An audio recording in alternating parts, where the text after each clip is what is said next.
c'est jamais droit, qu'il y a plein d'entrées et de sorties, et qu'il faut commencer quelque part, autant commencer par Betty.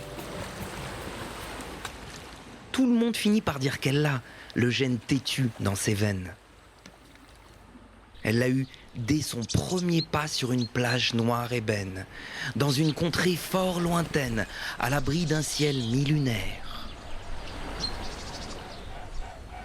Forcément, son premier faux pas eut lieu dès que sa palme touche à terre. Aïe! Mais fais gaffe, quoi! Ses sœurs tortues, un peu perdues mais solidaires dans leur sort, tortillaient déjà leur petit corps vers la mer, voire vers la mort.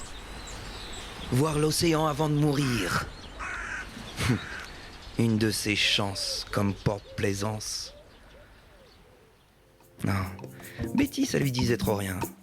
Elle aimait bien l'autre sens.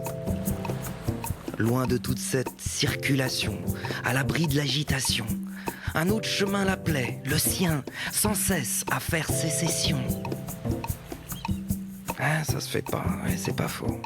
Mais c'est que la futée aime fauter. Alors, après le chat botté, v'là-t-il pas la tortue butée?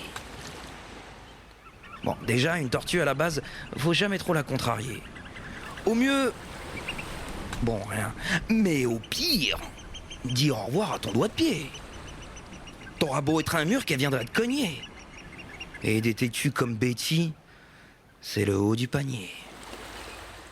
Car quand Betty se décide, qu'elle se met martèle en tête sur une route qu'elle se dessine, pas une crête ne l'arrête, si ce n'est elle-même, victime tout bêtement de son sale caractère, de son propre entêtement.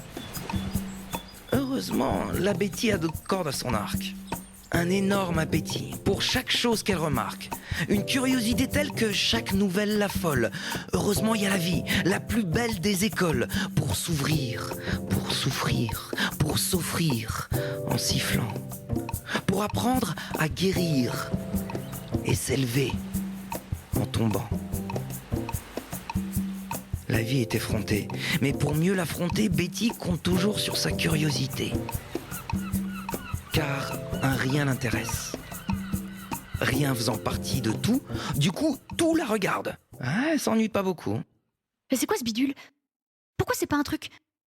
Ok, Dac, toi t'es Jacques, mais si je t'appelais Luc, est-ce que tu changerais d'authentique en toc? C'est quoi qui me pique? Mais c'est quoi cette époque? Et si... Et si... Et là, elle partait dans son trip. Curieuse et têtue. Tu parles d'une fine équipe. Par exemple, sur la plage, la ruée vers l'aurore. À bâbord, ça bombarde. Elle fait barre à tribord et s'enfonce dans le noir. Feu au corps, bille en tête. Mais très vite, c'est... Au fait... Mais... Et c'est quoi ce bled? C'est quoi ces montagnes? Ces oiseaux qui trépignent? Qu'ils soient de mauvais augure, j'y vois pas un bon signe. Celui qui s'approche là, on dirait pas un tendre. M'aurait pas dans le viseur? Betty se fait pas surprendre, mais suspendre, c'est autre chose. La voilà, en bout de cou, dans le bec d'un flamant rose qui virerait presque au roux.